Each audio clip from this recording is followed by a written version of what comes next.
Blair, I want to welcome you to F.A.C.E. Thank you very much for joining us today. Yeah, hi there, Dale. Happy to be here. Thanks for inviting me. Yeah, thanks for accepting the invitation. So you do have the ability to share your screen if Blake would stop sharing here. You just go down, there you go. Awesome. And, a picture speaks 1,000 words. And before we get into your work and what you do, maybe you could tell us a little bit about your history and how you got involved in the financial markets, and you could leave that up there if you want. Leave that. Yeah, let me just rearrange my screen. It's a bit of a train wreck at the moment, but I've always had a passion for trading, and yeah, Since when? Since when? Oh God, I was a teenager. Okay. It was the crash of '87, and my social studies teacher had the radio on, and that's like my earliest memory. And I remember looking at like paper charts, going through these big books of paper charts, and yeah, commodity perspective was one of the. Well, this was stocks and that, and not so much commodities. Investors Business Daily. Yeah. Yeah. Anyway. Yeah, absolutely. I'd read that in the school library. So right. Yeah, I think like everyone here, we've got that passion for trading, right? So, fast forward a few years, I'm just like Joe Retailer with a day job and that, and but I've got a bit of an entrepreneurial streak, and I happen to have some skills in the area of computer science. Got a computer science degree, and I've worked in IT for many years. So I happen to know a lot about software, and my trading is kind of like the average retailer, right? Kind of struggling in that, and I figured I'd put the extra time on my hands when the pandemic hit. I'd put that time on my hands into something a bit more productive. So that's kind of how time trades got born. And broke up a little bit on me. Okay. Yeah. All right. So there's your website, Blair, in case you weren't going to share anything. So, okay, the next question would be your evolution. I'm sure you started with, using a lot of indicators. What drew your attention to the planets and W.D. Gann, who said, if you don't learn how to change your mind, you won't have any change left?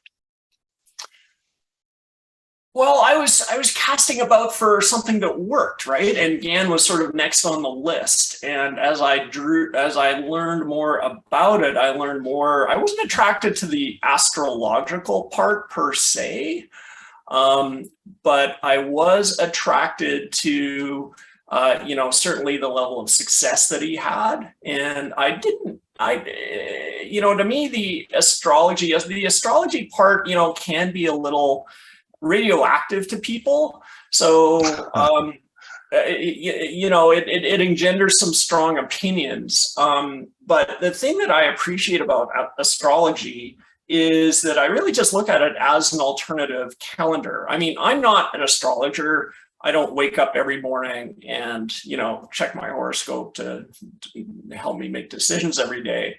What I appreciate about it is that it can be an anchor point for cycles that extend into the future. Okay. So I finally got my screen cleared up here. I'm going to share my screen and give you guys a bit of a tour. Okay, there you go. I stopped sharing. Thanks, Dale. All right. Okay, so I don't trade Forex personally, but you guys were trading the dollar yen, or talking about the dollar yen, and talking about what's going to happen next. And one of the things I did with time trades is I wanted a visualization that would extend into the future. Okay, so time trades is really a big association engine. Okay. So it finds key points in the past, like big moves down and pivot lows, and it associates those with what's happening in the sky at that time. Okay. It's time trades is tracking almost 1,700 data points about the state of the sky for every single day. Okay. and it combines that with stock behavior, and then it projects that into the future. Okay, so you can see here on the chart, the green bars are the probability of a 2 standard deviation move up over 5 days. Okay, red bars are probability of a 2 standard deviation move down over 5 days. Okay, so Interesting. The probabilities here in the past have been trained on actual price data. That's why they look so good. Okay, everything in the past was trained last night, and so these match with price action. And what happens with that is I generate something called a machine learning model, and that machine learning model can be used to project those same cycles into the future. Okay. Okay, so why don't we stick with the yen and tell us what it's projecting? So it's a blue vertical bars, so you'd be expecting some upside here over the next several days, right? Right. So yeah, just ignore the blue vertical bars on the chart for the minute, but the probability of upside on the next few days is really coming from the green ones down here in the swim lane. So that's showing the probability of a You mean 5 the oh, I see. So those green are, I was thinking it was volume, but it's another tool. What do you call that? Those green bars, just where the market is in a important inflection point type of position. So these are the calculated probabilities from the machine learning. So okay. The world does not need a new charting tool. So I didn't, build time trades to be, a competitor to TradingView or MetaTrader or any of those great things, right? Those things are mature and amazing.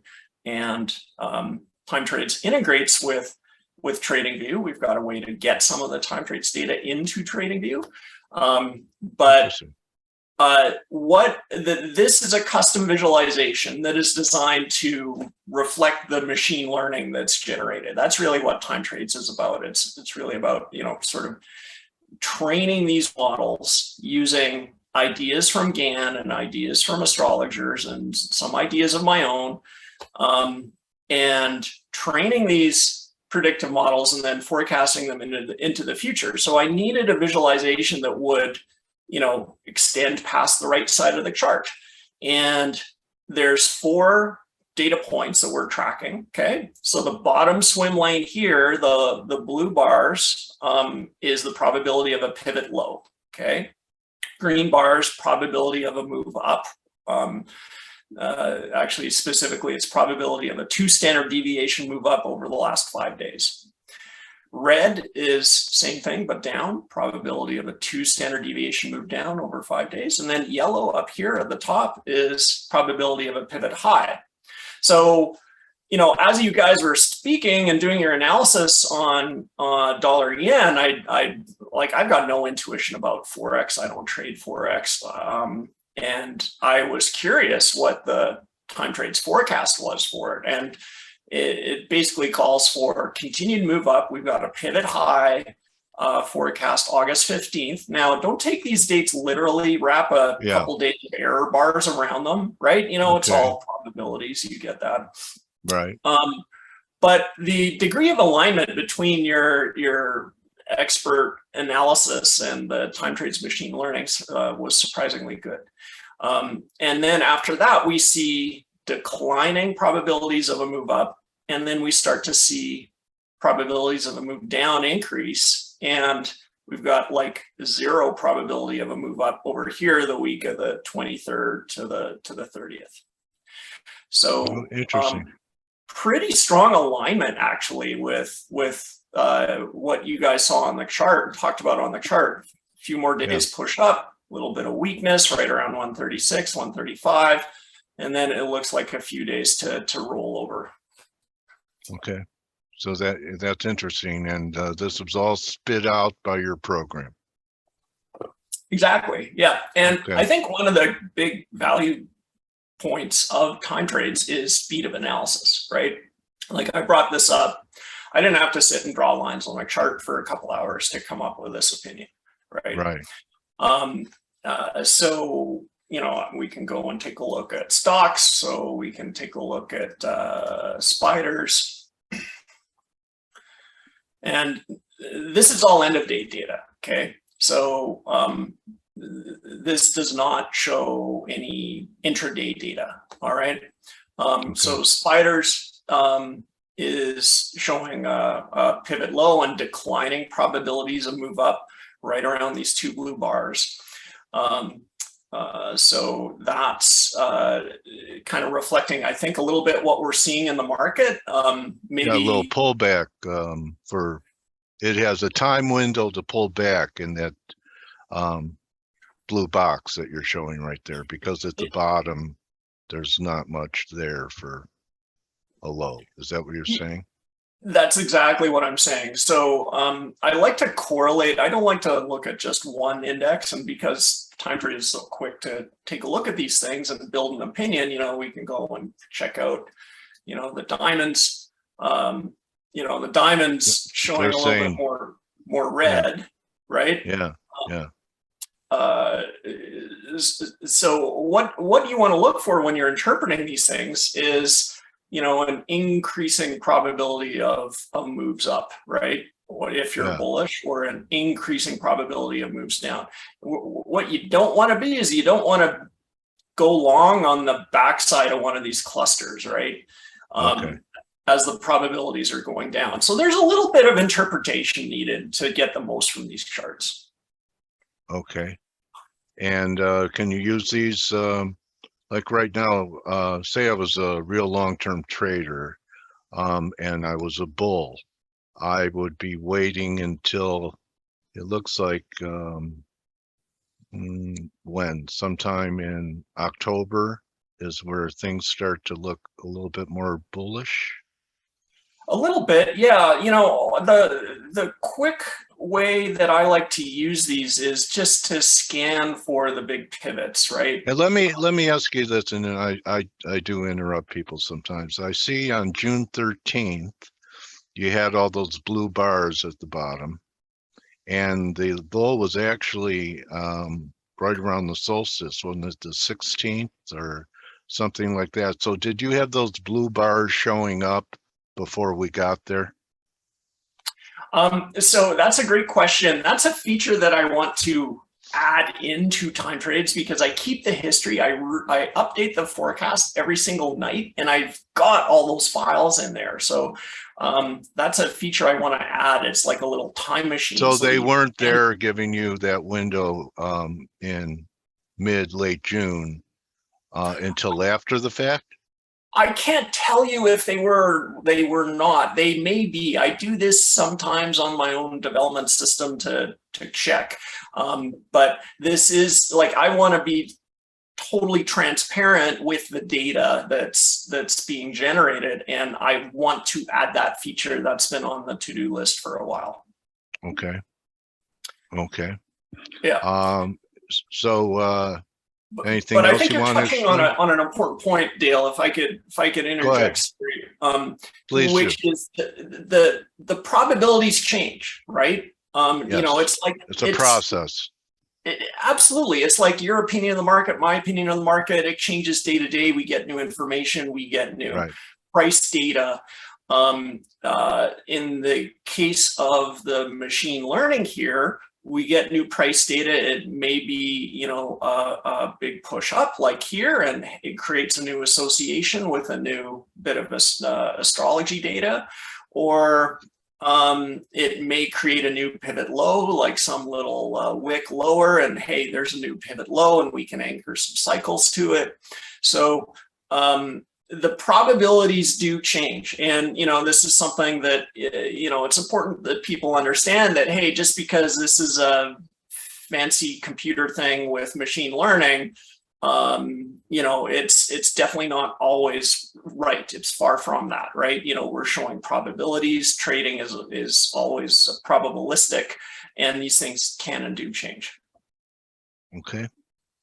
All right. And anything else you wanted to show us? It's interesting to me. I'd have to, it seems like it's the type of thing where you'd have to play with it for a while to know if it would work for you, or Well, or you have absolutely. to And learn. You have a learning curve with this, right?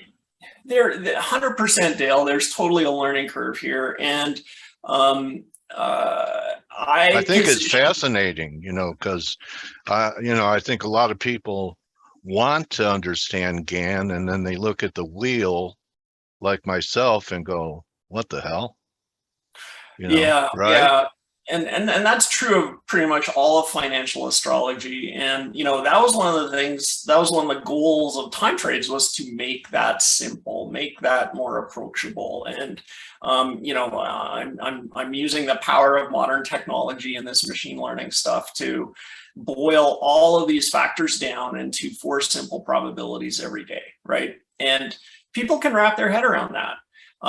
So the last thing I want to show is, we're showing here the probabilities of moves up, moves down for one symbol. Okay, there's 900 symbols that I track and update. It's a big universe. It is a big universe, but where I'm going with this is we can go over here to the models page, and this is basically a screener. Okay, so if you're interested in Forex, whoops, I've got it in here as currencies. These our community trades everything. Right. Okay. Cool. So we'll just drill down on currencies for now. So we're showing, we can filter on that, and let's say your time frame is, I don't know, 15 trading days. Okay, and you just want to quickly find which of these have the highest probabilities of a move up in the next 15 trading days. So this is the mean, the average of those probabilities over the next 15 trading days. And then you can do the same for moves down, and you can see it's the Swiss yen, right? So you can very quickly find some of the biggest opportunities. And I was using this the other day, and I found a very clean chart on, if we go into US, this is how I find stocks. What was I looking at? I think it was 10 days or something. And I was just scanning through this list here, and I found XLU. Now, maybe it was 15 trading days. Utilities XLU. Exactly. It was utilities XLU. So it was popping up on this list here. I saw it on your last page at the bottom. Yeah. Oh, okay. So it was there. Yeah. So there's 900 symbols here, and you can, if you want to, you can scan through all 900, but no one wants to do that. You just want to say, okay, find me the ones with the highest probability of a move down, and there's XLU. So you can click on that guy, and then you can see a really clean chart here. Now, what's nice about this is it's got the, it's got to move up, and you can see it's got space in red, space below and red above. Exactly. There's clusters. You want to look for clusters and not like isolated single points. So this is definitely one worth further analysis. So I think the time efficiency of this, just as a first pass, right? I'm not saying like going buy this because bet the farm on anything, no matter what the tool is. Yeah, absolutely. But as analysts, our time is valuable, right? And if we can cover more symbols in less time, that's a win. So that's one of the big benefits here of time trades. Okay, it's really fascinating. And so you're a coder. How do you learn how to do all this, to put this model together? Were you able to do it on your own? Did you have to hire people? Was it your background or you're self-taught to be able to put this kind of software together? Yeah, so my background's in computer science, so that's right. Mm-hmm. I'm kind of fearless when it comes to trying stuff like this. Yeah. Certainly there was a learning curve, right? Right. But the thing that I find, Dale, is that there's so much great knowledge out there, and it's trapped in books and crappy websites. And I kind of look at time trades as a giant blender to take all of these great ideas, sprinkle a bit of modern tech on top of it, and incorporate it into these probabilities. I've got ideas from, not just Gann, but other authors, Connie Brown, Larry Pesavento, Patrick McCullough, and others. And these are all folks who've written books, and books are great. You read the book and you get an idea and you put it down, and then you struggle to, turn it into execution, right? Because it's not integrated into your tooling. So I test the ideas from these books. I confirm that it improves accuracy, and then I include the ideas that work in time trades. Well, you know what? I'd like to thank Inside the Candle for recommending you, Blair, and really fascinating tool that you've developed on your own. Congratulations. If people want to learn more about it, I know they could follow you on Twitter at TimeTrades1. You have a website that they could go to, well, yeah, I showed it earlier. What's the best way to reach you? Yeah, Twitter usually, or time-trades.com is the website. Okay. So yeah. So do you have different packages that you offer for this, or? Yeah, okay. It's pretty simple. Yeah, there's a 7-day free trial. It's $30 a month if you want to go monthly, and $270 a year. Okay. Yeah. And it also includes TradingView integration as well. So there's TradingView scripts that include some of what's seen on the chart here, and it also includes this thing called magic levels, which is ironically probably my favorite discovery. It's got nothing to do with time, but it's a combination of Fibonacci levels and Pythagorean levels, and they're eerily accurate. So reach out to me at Twitter, TimeTrades1, or check out the website. Whoever made this cosmos was a mathematician, don't you think, Blair? Huh? There is an elegant harmony to it, that's for sure.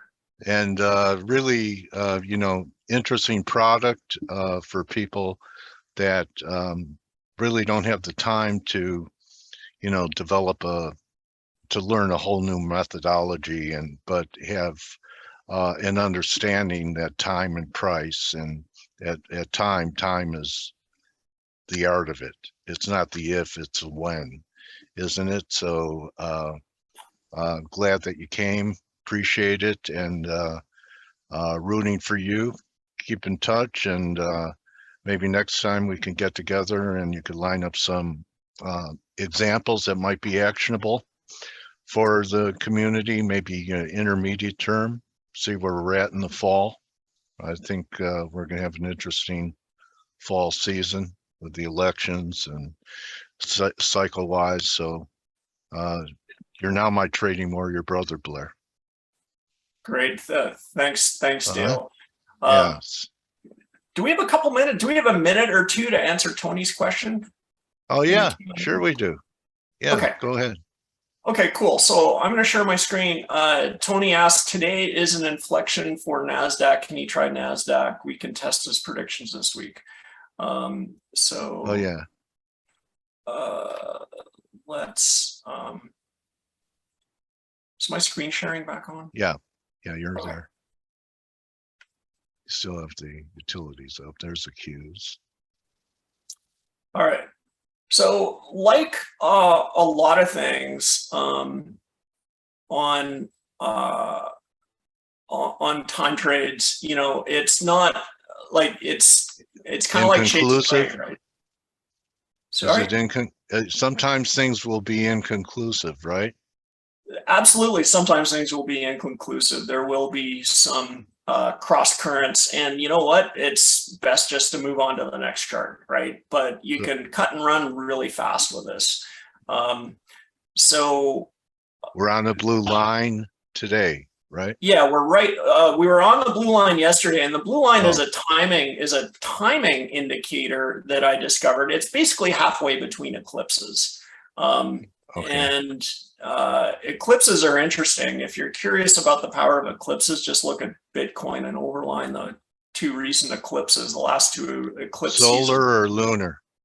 Both. So I'm looking at eclipse season, right? Like the 2 weeks around them, right? And if you just put the 2 weeks around solar and lunar eclipses and slap that on a Bitcoin chart, then you'll see the last two major flushes have been important. So the teal lines here are midway between eclipses, okay? And often these align with major pivots, okay? And you can kind of see that here. And this is an example of where we have some cross currents, right? We've got some down pressure coming into a pivot low on August 16th. And then there's another pivot low August 22. And there's, but then the down pressure continues down, right? So this is an area where, honestly, I will override the probabilities a little bit in my head if they're not, if it's not fitting with the other things that I'm seeing in the market, like other indexes or bonds. When it comes to NASDAQ, I'm kind of short-term bull and long-term bear. I actually think that, and I talked about this on our video last week, I believe that we are going to see a pullback here for a few days, but ultimately, sometimes these forecasts, they do invert, right? And what happens is like the Bradley model.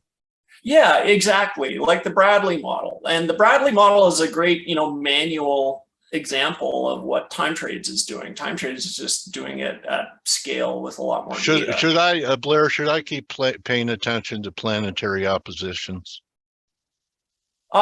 Yes, you should. You find them important? They are absolutely important. They're in the model. Okay. Like I've got planetary oppositions in both.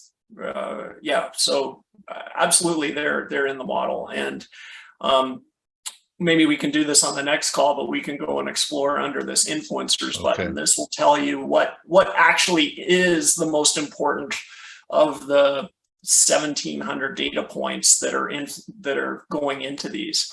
But remember, basically, there's two aspects to these forecasts. One is probability, and the second is direction. Okay, so what I've learned about time trades is when it's wrong, it's 180 degrees wrong. So this model might actually fit a little better if these moves down invert, right, and become a move up. So this is why you always got to combine price action with time trades, and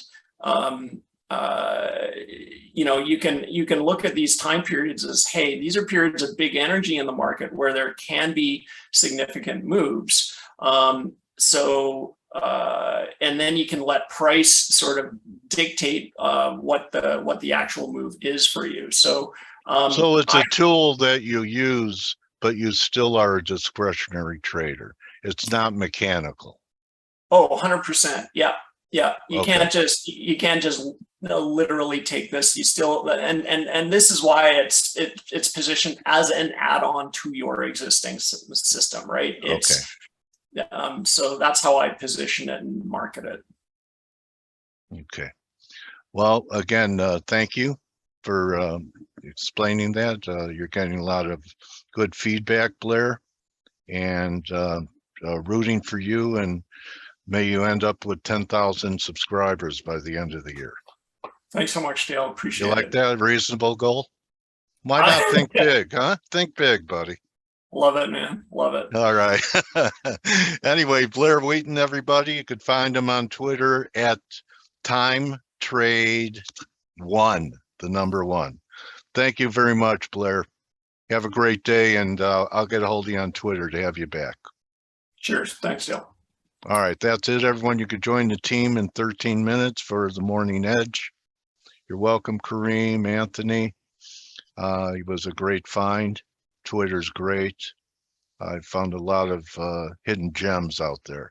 So everyone have a great day trading. Remember, don't just count. I think we have a super moon, the 11th.